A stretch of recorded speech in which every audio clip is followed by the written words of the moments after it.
All right, guys, day 17 of Green Bay Packers training camp is here, and today is actually the second to last day of training camp for the Packers that's open to the public. We have one more practice this coming Thursday. It's that joint practice versus the Seattle Seahawks, which will be day 18 of training camp. And man, camp has really flown by. It felt like just last week we're talking about the start of training camp. Super ready to get into the regular season. We have one more preseason game left, but we're not going to see Jordan Love in that. We're not going to see Love with full team reps against the Seahawks this Thursday or Saturday. But nonetheless, we have a bunch of highlights and takeaways from today's training camp practice for the Green Bay Packers. So go down and hit that subscribe button to stay in the loop with everything Green Bay Packers this preseason heading into the regular season. News, analysis, updates, game live streams, you'll find it all here right on this channel. The Green Bay Packers preseason is now upon us with the regular season following quickly behind. So right now is the perfect time to start finding tickets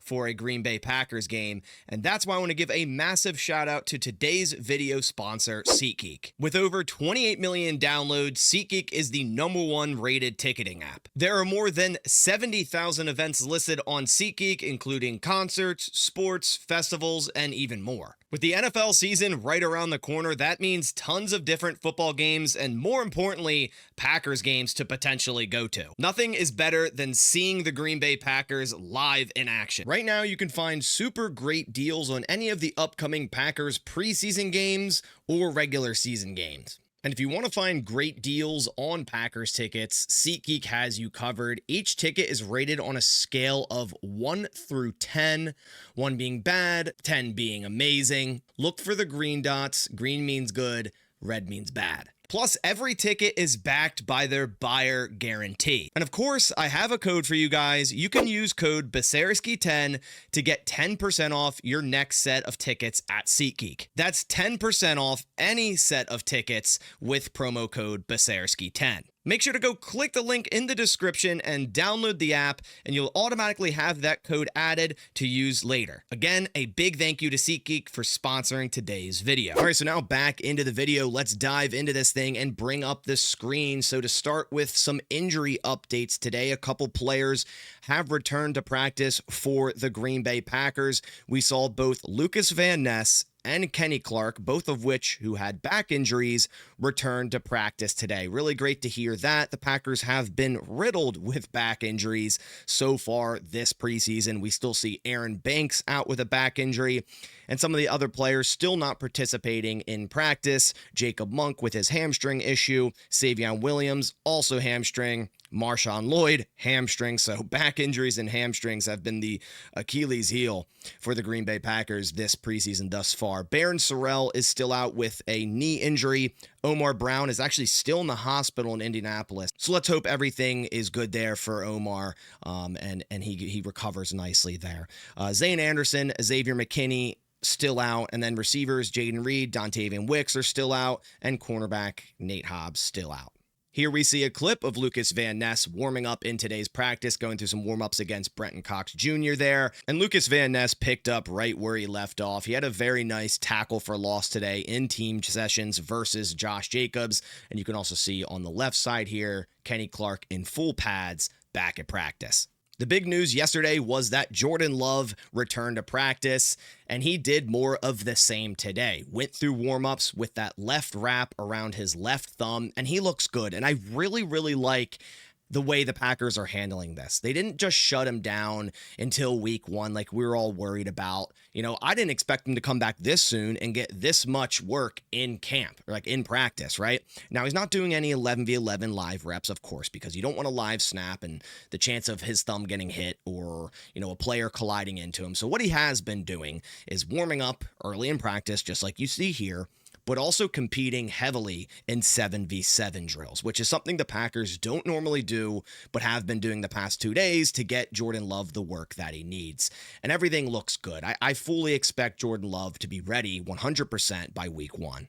Here's a clip of Jordan Love going through the walkthroughs of 7v7s, and it was a much cleaner day for Jordan Love in 7v7s. Yesterday, we saw him end up with 2 interceptions, whereas today in 7v7s, Jordan Love went 10 for 11, which included a bomb to Romeo Doubs over Carrington Valentine for a deep touchdown, and also Romeo Doubs drawing defensive pass interference on Keyshawn Nixon. The only miss Jordan Love had in all 7v7s was a slightly high pass to McCole Hardman.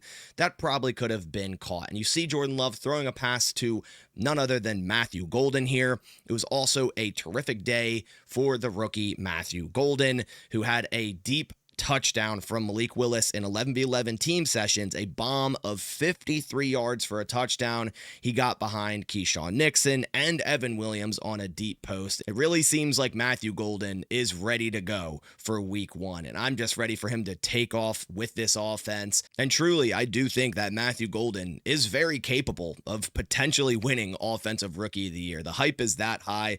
Obviously, I'm a Packers fan, and I really liked the pick of Matthew Golden, so I have high expectations of him. But I don't think it's going too far to say that, hey, the expectation right now is Matthew Golden could be the number 1 wide receiver of the Green Bay Packers. And if he does show up like that, and he gets number 1 numbers for the Packers offense and turns into that, yeah, he could potentially win Offensive Rookie of the Year. Here we have a 1v1 rep, Romeo Doubs versus Carrington Valentine on a fade route, back corner of the end zone. Touchdown for Romeo Doubs, gets both feet in. Not really sure why the ref in the back is signaling incomplete. You can clearly see Doubs gets 2 feet in. Maybe they're thinking it's OPI here. Doubs does get off with a little bit of a push off on Valentine's face max here. But Doubs also picking up where he left off. He was making plays left and right all of camp until he had his back injury. And again, all of camp, it's been awesome to watch both Valentine and Doubs duke it out in 1v1 reps. 2 very physical players. And it seems like every day they're going at it in 1v1s, as you can see here. Hand fighting, both players pushing, tugging, a little bit of OPI there, but still a nice throw, really nice throw overall, and a nice catch by Romeo Doubs.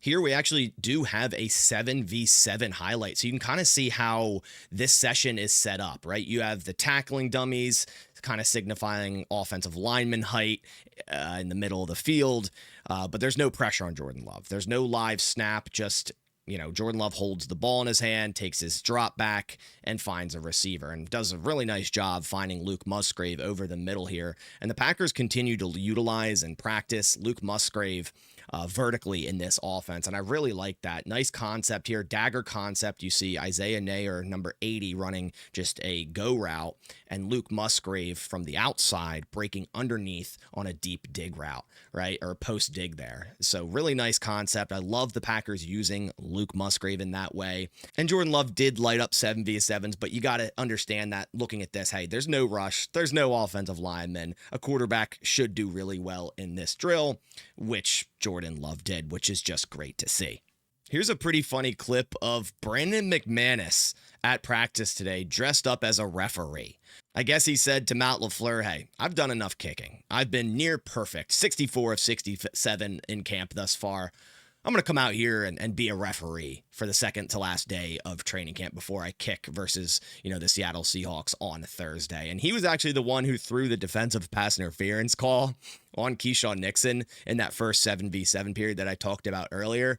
I mean, this is just comical to see Brandon McManus dressed up here as a referee. You love to see. The vibes are high. The vibes are just immaculate. Then to wrap things up, going over all the remaining takeaways from today's camp, it was a pretty light practice. I think they're doing a walkthrough, a private walkthrough tomorrow, but we'll expect them to ramp it up on that joint practice on Thursday, of course. But it was a nice day for safety / nickel cornerback Javon Bullard, who had pass breakups in 1v1s and also team sessions. It was also a nice practice from cornerback Kalen King, who's also been getting extensive work at that nickel cornerback position. He's been really solid in the run game out of that position. He had a nice run stop against Josh Jacobs in today's practice. And then also Aaron Mosby.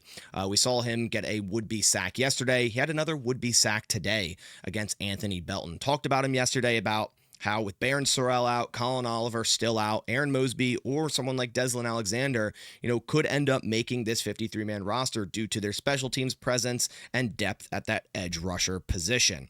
We'll see when Barron Sorrell is able to return, and maybe it's just a multi-week thing and they think he'll be ready for week 1. And if that's the case, it's likely that Aaron Mosby, Deslin Alexander, those guys are going to be practice squad guys. But it's nice to see the past 2 days Mosby really stepping up. And then to wrap things up, kicker Mark McNamee was 6 for 6 today. Nice to see that performance after a pretty rough performance against the Colts in preseason week 2, missing his first field goal, missing an extra point. Now we know Brandon McManus is our starting kicker, and I guess now a referee as well. But, the Packers are likely to keep Mark McNamee regardless, just because you can have an extra player on your 90-man roster to be the 91st player because he's an international pathway program player. So Packers likely to keep him on the roster anyways, so nice to see him putting in the work as well. Also just saw this update after practice ended. Jordan Love is remaining on the field with both Jaden Reed and Dontavian Wicks. Now, they're not running routes, but they're lining up at distances where Love might usually throw to them, and Jordan Love is throwing to both Wicks and Reed. Great to see with both of these guys being out of practice for the last couple of weeks. Love also on the injury report. Really like seeing this after practice. It's great to see. But that does it for all the highlights and takeaways from day 17 of Green Bay Packers training camp. It's just truly flown by. I appreciate all the endless support coming by to the videos, leaving a like, leaving a comment. Thank you guys so much. It's been an awesome training camp thus far. Super ready for the regular season. But I do appreciate you guys coming by. I'll catch you on the next one. And as always, go Pack Go.